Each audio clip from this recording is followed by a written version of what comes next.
so guys, give us a minute. Actually, ma'am is facing some issues, so she is joining in few minutes.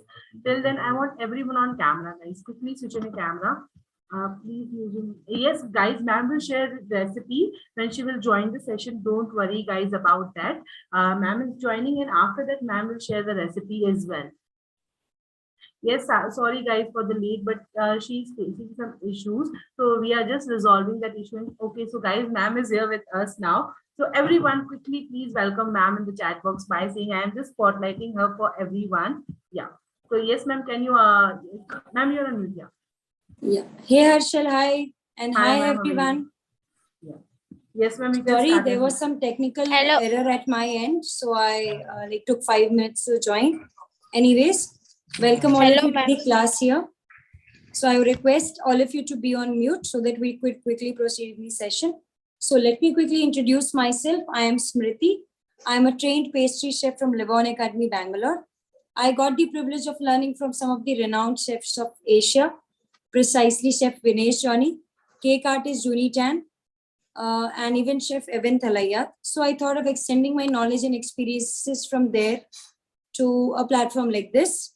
I started my commercial baking journey 3 years ago in Noida. I have shifted to Thane and I'm continuing to do the same. And lately I've started doing online and offline classes. And with BitClass, it has been like 10.5 months so far. I have taught approximately 30K plus students and we are going really great. Looking forward for a nice and interactive batch that we have here today. I hope so, Harshal. They were eagerly waiting and everybody's camera is on. Yes, ma'am. I love the energy you guys are having. So we'll quickly start in the session. We would be doing, it is a part of a layered cake class that we'll do.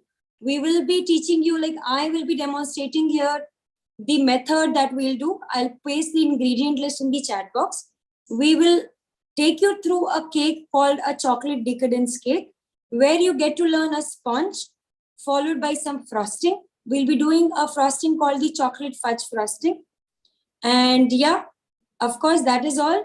And we'll quickly cover the theory of how do you assemble a cake, how do you preserve it, how do you store it, and how do you plan and prepare accordingly whenever you have a client order for a stacked cake or a layered cake precisely.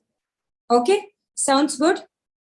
So I'll quickly spotlight the other camera for you. Allow me a moment to paste the ingredient list in the chat box.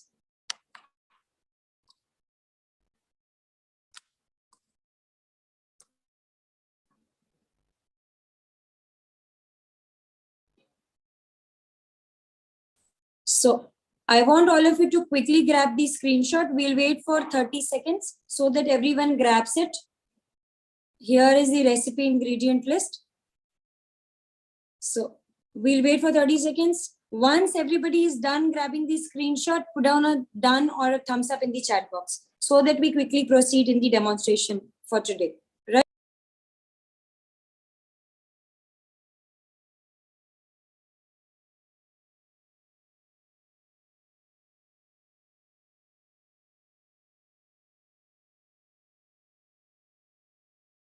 Ma'am, you're on mute. So I told we'll wait for a few minutes. All at least 30 thumbs up should be there so that we proceed. Now, any questions you have in mind while I'm demonstrating, you can put it down in the chat box. Once I finish the demonstration, we'll take up all the questions in detail. And if you feel something is relevant to note down, take a pen and paper and note down somewhere so that you can use it for your future references. Right? So I assume that everybody has already grabbed the screenshot. Perfect. So to start off with, let me quickly take you through a little bit of theory knowledge that you should have whenever you are going ahead and doing a stacked cake or assembled cake for you, right? So traditionally, a layered cake is all about having 3 layers of sponge, followed by frosting in the middle, and of course, some filling if you are going ahead with, right? So what are the major components of a stacked cake? There are basically 4 components of a stacked cake. The first can be a sponge.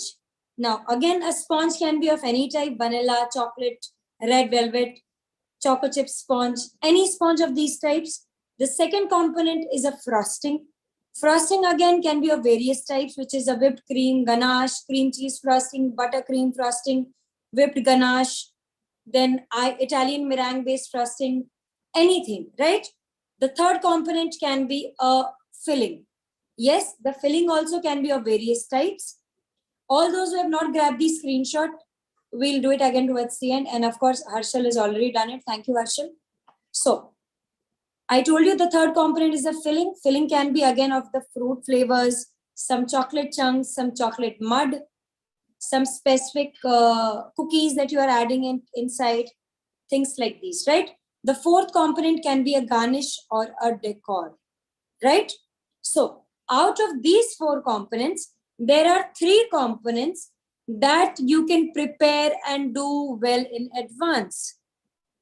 By advance, I means आप इसको पहले से prepare करके रख सकते हो, right? So the first component which you can do well in advance is a sponge.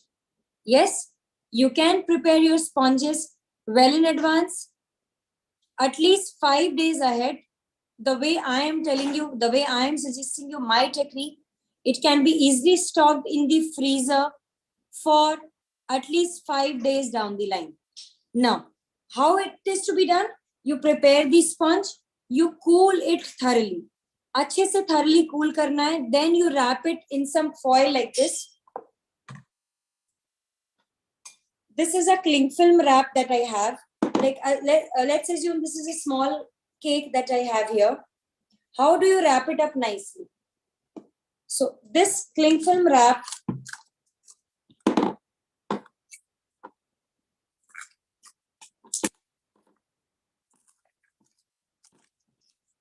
once the sponge is cooled, you wrap it up like this. Done. You wrap it nicely so that it is not exposed to any oxygen so far. Done. Nicely it is done. So this way you are going to freeze it. Yes, I'll repeat, you are going to freeze it in the top section of your refrigerator. The reason for freezing it is just because you want that the moisture traps inside your sponge and it is very nice, soft and spongy. So you have to store it in the freezer, not in the refrigerator. Otherwise, you will tend to dry out your sponge, right? So, हमने sponge prepare कर लिया advance में, हमने रख दिया उसको freezer में. The second thing is you can do in advance is the filling. Yes, आप filling भी advance में बना सकते हो. You can keep it in the refrigerator 3 days max. Maximum fillings को 3 days refrigerator में airtight box में अपन store करते हैं. Okay. The third component I told you was the garnishes. Yes, garnishes भी you can prepare well in advance. Chocolate garnishes, sugar art, fondant, all of these can be well done in advance. आप इसको store आसानी से कर सकते, right? Talking about the fourth crucial component, which is the frosting. No, the frosting cannot be stored and done well in advance. Why? Because frosting is the crucial component of a layered cake. You want it to be nice, melty, flavorful. So to get a nice flavorful frosting, you should always do it fresh. Okay? Don't do it well in advance and prepare it beforehand. Now, when do you do a frosting? On the day of cake assembly. Right? जब आपको cake assemble करना है, let's say second half करना है, evening में करना है, morning में फ्रॉस्टिंग प्रिपेयर करके 45 मिनट से 1 आवर के लिए रख दो रेफ्रिजरेटर में till it becomes nice and spreadable. Okay? Sorry. So, 4 components हमने सारा डिस्कस कर लिया. Right. Now, today we'll start off with the frosting. Frosting, I told you, उसको refrigerate करना चाहिए to see what consistency and texture it has achieved after refrigerating. So the frosting we are doing today, I'll spotlight my overhead camera. Are we good so far? Everyone is with me? Yes? Perfect. So, for the frosting that we are doing today is a fudge frosting. Now, what is a fudge frosting? Fudge kya hota hai? Fudge is basically a sugar candy, which we get by boiling the sugar, some milk and butter along with it. And it has a nice bite to it. It is obviously sweet in taste. And it has got a nice melt in the mouth texture as well as a chewiness to it. Right? So fudge, jab frosting mein we are incorporating, we will be doing the same thing, butter and sugar incorporate kar rahe hain, which means it is almost like a buttercream. Towards the end, we will add in the chewiness for the fudge, which we want is from the ganache that we are using. So what is a ganache here? It is basically a mixture of melted cream and chocolate. You must have gone through the recipe. You have got the idea what we are using. So it is not exactly a nice proportion ganache, but it is a mixture of melted cream and chocolate. Now, always warm the cream and melted chocolate separately, then mix both together. Otherwise, you will tend to develop like granules in the chocolate. If you try mixing a very chilled cream to the chocolate, your chocolate will seize. Seizing is a word where your chocolate will develop granules and it won't be consumable anymore. You will have to discard it, right? So always warm your cream a bit in the microwave for 20 seconds, chocolate for 30 seconds, then mix both together till you get something like this, a nice glossy mixture. Now, in this bowl, I have some soft butter. Look at the consistency of butter I am using. It is nice and soft. What you do is, how to get this consistency, you weigh out the sugar. Shweta ma'am, everything is mentioned in the ingredient list. You need to go through it once.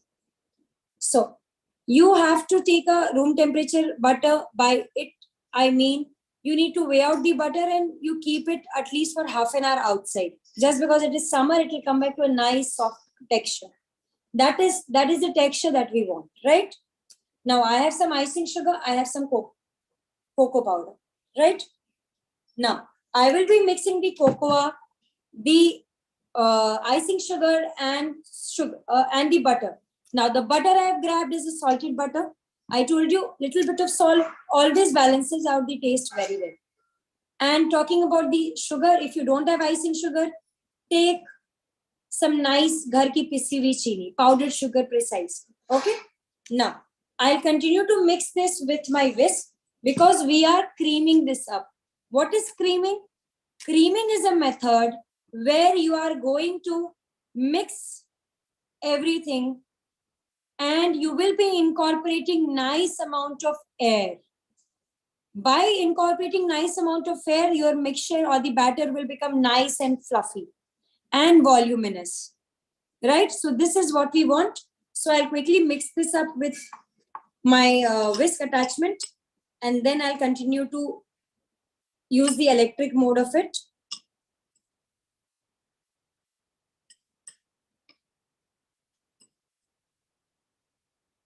If you try just using the electric whisk from the initial, things will spill out.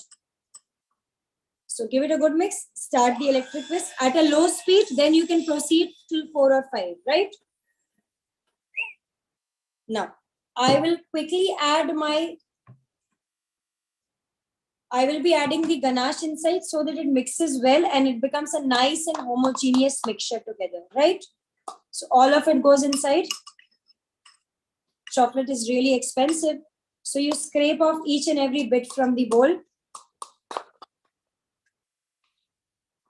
Now, try using good quality chocolates. And again, if you don't have access to good quality chocolate, you can use like normal compounds also for yourself, right? So I'll quickly start mixing it.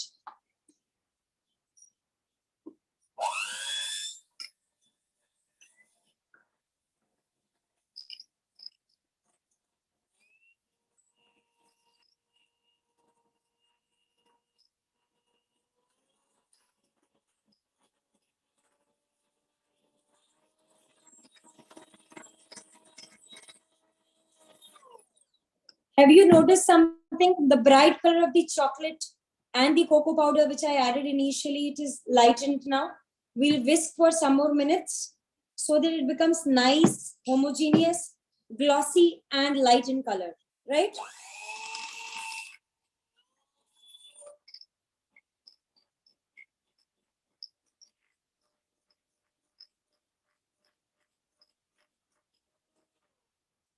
I'll wait and we'll scrape the sides of the bowl because we want everything to be nice and homogeneous. No lump of flour should be left behind. So we scrape and then we mix for a few more minutes.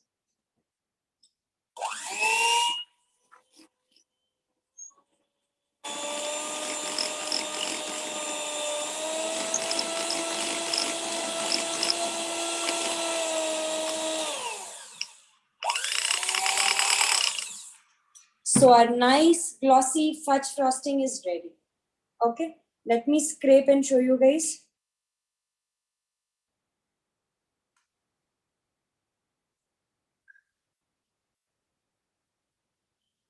Okay.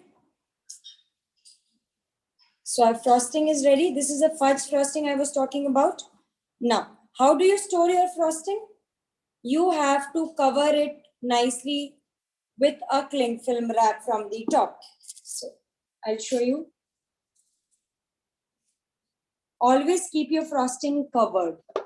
Always. Now, like this. Tightly.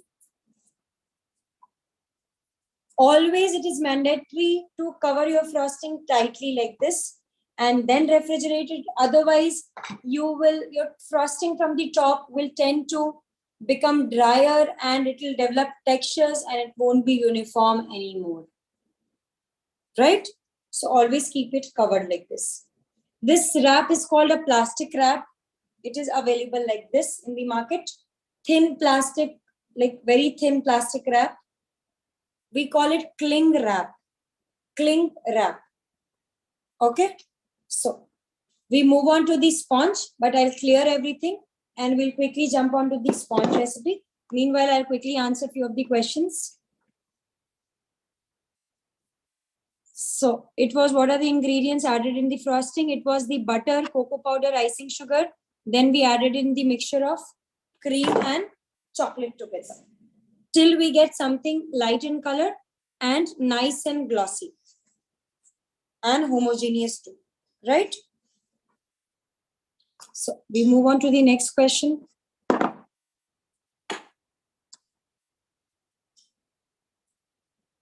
Batter thickness, batter we have not prepared. It was the frosting that we prepared. Now, can we use dark compound? Yes, go ahead, use it. Please tell about beater. So I'm using a beater from a brand called Philips. You can grab any beater. Like it is okay. Every brand is okay in the market. Can we take breakfast sugar? Yeah, caster sugar you're talking about. Yes, you can take caster sugar if you want. But for the frosting, a big no. You need a nice icing sugar which blends very well with your frosting. Otherwise, it won't be melt in the mouth. You will have every time a chunk and taste of that chunkiness of the caster sugar in every bite. Okay, so we'll take on the questions again towards the end. We'll quickly start with the sponge. Let me wash my hands and we'll be back with you.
Now, so we'll quickly start with the sponge.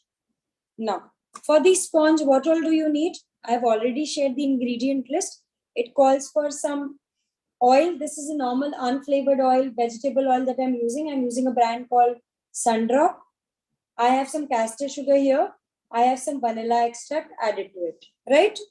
In this bowl, I have some dry ingredient where you can see some all-purpose flour, and here is the baking soda and a pinch of salt, of course. In this small tiny bowl, I have some vinegar, synthetic vinegar which you get in the market. You can even use lemon juice, but sometimes lemon juice overpowers the taste, so it is preferable to use vinegar.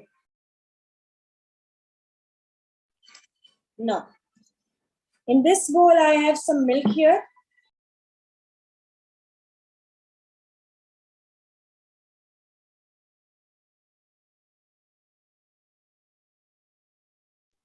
In this bowl, I have some milk. It is the normal cow milk, which I use personally at home. You can grab any milk according to your preference, right?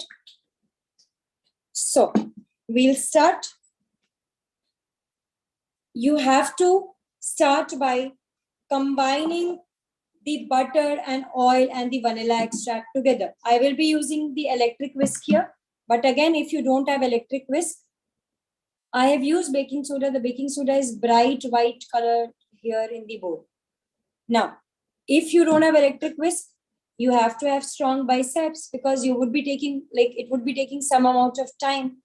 So please get prepared accordingly. Now, we'll start by combining the oil and sugar.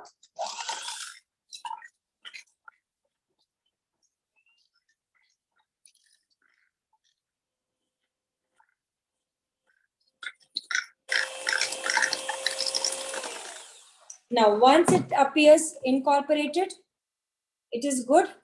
Suman Joshi, we are coming to it. We have not used baking powder. So we can't repeat things. We have done a lot more in the session and it is really difficult to repeat everything. We have started with the sponge. You can enjoy the session from here. Now, I have fully incorporated this. Now comes the crucial part where we are going to make a buttermilk. How do you make a buttermilk?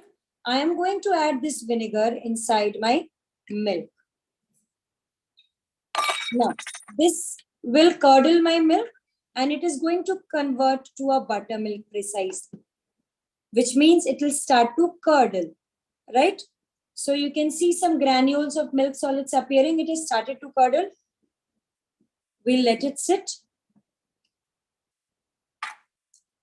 Now, the idea is to add the buttermilk which we have just now created.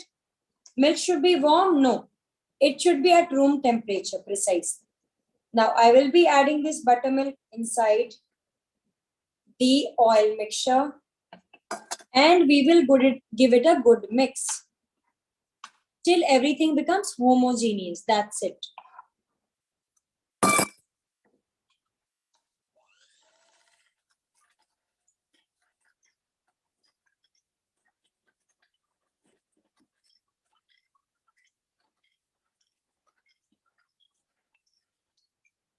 Done? Now, what we'll do is we will be adding the dry ingredient inside the wet ingredient. Now, in a dry ingredient, what do we have?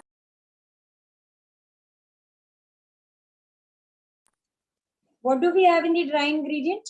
We have our all-purpose flour, some salt and some baking soda. So I'll quickly give this a good stir so that the soda, which is nothing but sodium bicarbonate, it mixes uniformly with the all-purpose flour. Okay, like this. It is mixing well and uniformly. Now, to have a uniform reaction, you need to stir this. And of course, I have shifted this batch of dry ingredients at least once.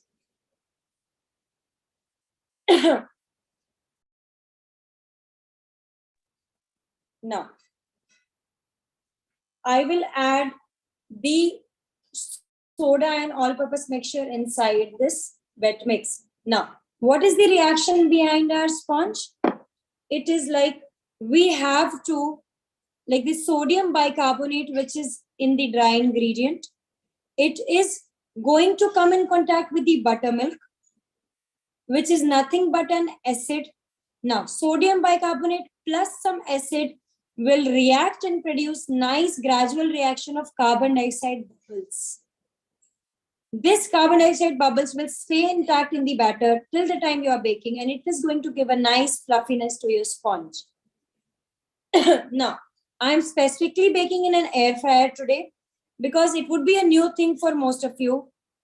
People have tried out recipes in OTG and things like that, but we specifically, I'm baking for you in the air fryer today. So we would be seeing how it turns out to be. And trust me, it appears the same way as you would see in an OTG or a convection oven. Now, I'll add in the dry ingredient, which is the first batch of dry ingredient. Now, all those who are a beginner, I would suggest you go and fold the dry ingredient in the wet ingredient in a particular technique called the cut and fold method. How is the cut and fold method executed? It is you scrape the sides of the bowl like this, do a cut mark in the middle. Scrape the sides of the bowl, cut, fold, cut. Now, what this cut and fold method is going to ensure? It is going to ensure that you are not fidgeting with the carbon dioxide that is being produced. We want a carbon dioxide gradual reaction to be there intact in the batter.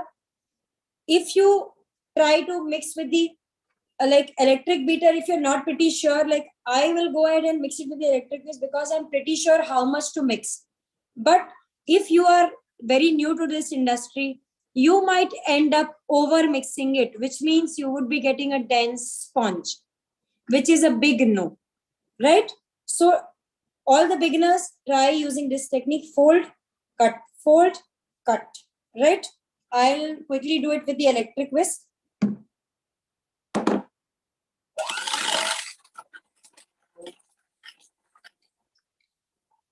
Stop, we'll add in the third batch. Always add the dry ingredient to the wet in batches, maybe 4 or 5 batches.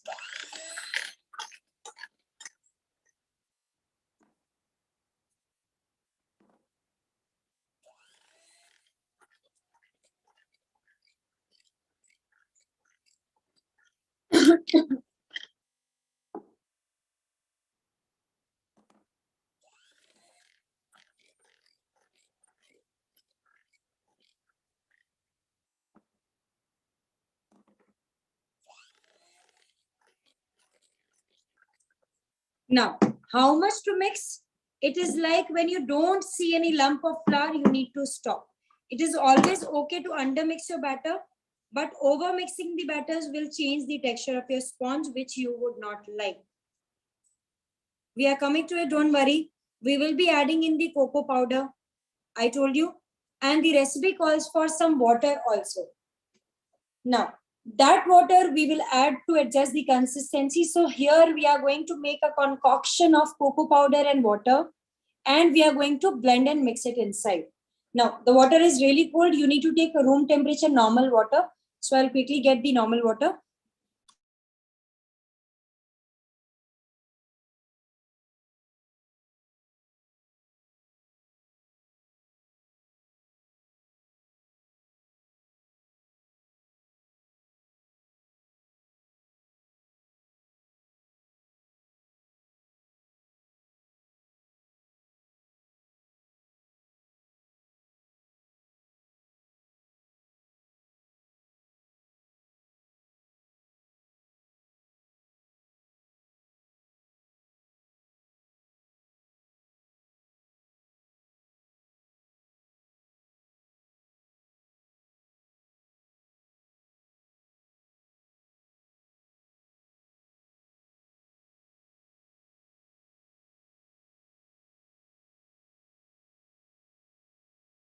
Now, cocoa powder has got the property of trapping or squeezing all the moisture from in and around. That is the reason it is advisable to add a bit of water to adjust the consistency. And just because it is a cocoa powder based batter, we are going to incorporate that amount of water. And I have added some instant coffee also to this. because I feel that little bit of coffee enhances the taste of cocoa powder very well. Okay. So I'm going to transfer this little bit of concoction inside.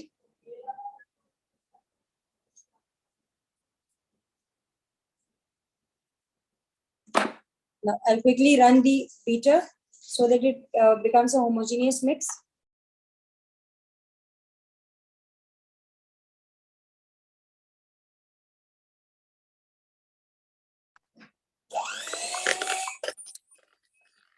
Now, if you want, you could add it with the dry ingredient. It is like I'm adding a little bit of coffee. I feel that it mixes very well with the water concoction and cocoa powder concoction.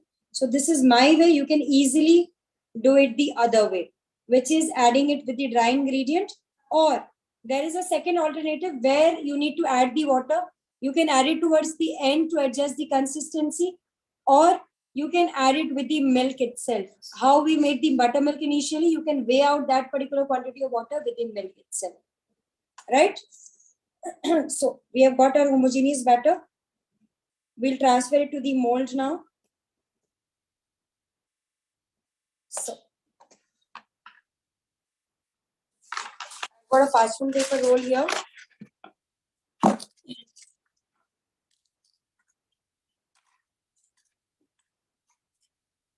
I'm using a parchment paper at the base just to ensure that things come out clean. The sponge comes out clean.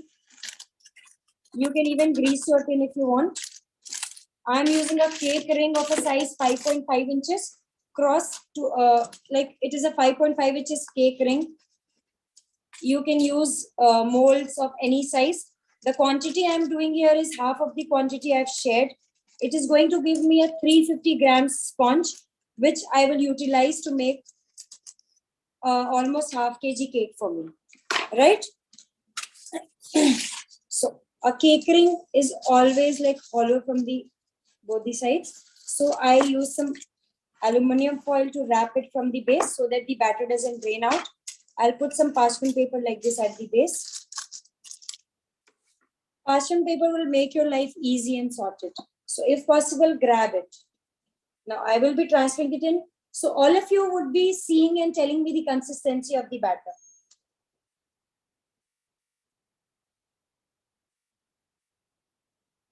Nice ribbon is forming. Flowing or a ribbon consistency is the precise name of it.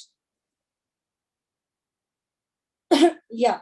So I told you the reaction behind our sponge to get a nice fluffy and a airy texture is just the reaction of acid and the sodium bicarbonate. So we avoid adding more leavening agents in the recipe. Right? So I will put this inside the air fryer at a temperature of 180 degrees. Now, oven people, OTG people can bake at 170 degrees for 35 to 40 minutes. Convection oven, air fryer people can bake at 180 degrees. Again, the time would be roughly around 35 minutes. And yeah, you can use the same batter to make cupcakes. I'll pop this inside the air fryer and we'll be back with you.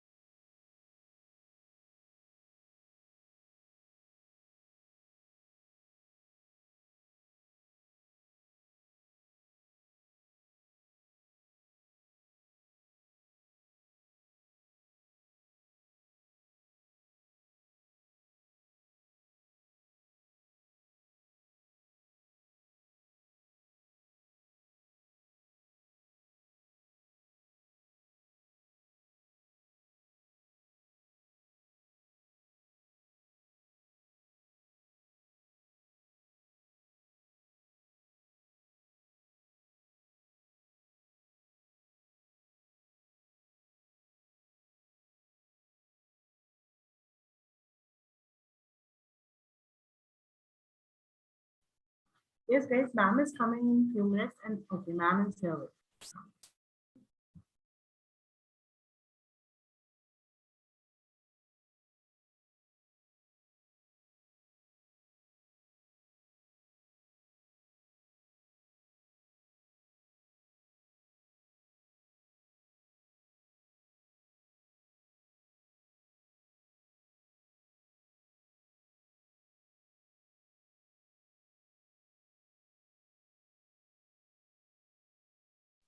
Shweta, the consistency of the batter is ribbon consistency.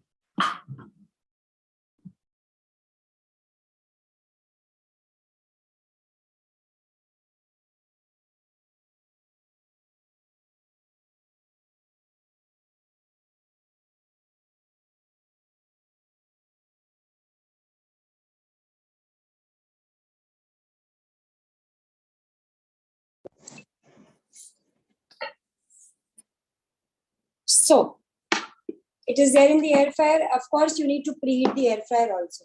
Now, the last thing that we'll do is we'll come across or get you through the tools that you would need to stack your cake nicely. What are these? This is a cake turntable. We use it to stack our cake on top of it. This is basically a cake board that you see. We are going to stack the cake on this cake board. This is basically a offset palette knife that we'll use to spread our frosting and filling evenly. This is a pastry brush that you would need to soak your sponges. Now, I like to use water as a soaking syrup, but again, if you want, you can use simple syrup. What is it? How it is made? It is basically a mixture of sugar syrup where you take equal parts of sugar and equal parts of water. You boil it for 4 to 5 minutes nicely. Once it is thoroughly boiled, you need to put it off the heat. Then you transfer it. Once it is cooled, you can transfer it to a nice bottle or a jar inside the refrigerator.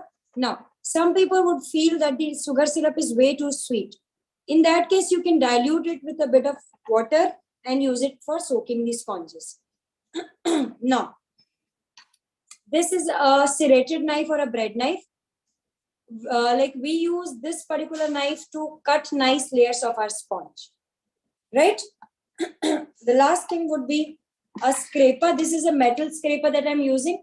You get nice edges and clean edges using this particular metal scrapers. Nowadays, you have OHP scrapers also, plastic scrapers, all can work well. Now, this is a specific nozzle. This is a closed star nozzle that I have. There are various nozzles which you can use to create nice piping skills on your sponge or a layered cake precisely. Now, I'll spotlight my front camera.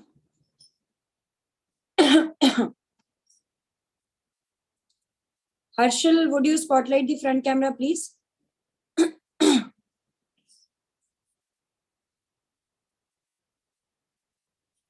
Harshal, are you there? Ma'am, you have already spotlighted your front camera. Okay, it's off. Switch on your camera. Yeah, it was off. Yeah, I'll do it. It's okay. So, I will quickly tell you another soaking syrup very quickly. It is like, how do you make it? It is a very super easy and a very tasty soaking syrup which I use for my cakes. It is like you need to take some quantity of water. It is approximately 6 spoons of water, tablespoons of water. Here I will add approximately 1.5 spoons of condensed milk to it. And I will dissolve it. Once it dissolves nicely, it becomes a nice milk flavored soaking syrup. You can use this for your sponges. It tastes very well. Okay. Now, this was a very quick tip. If you want, you can note it.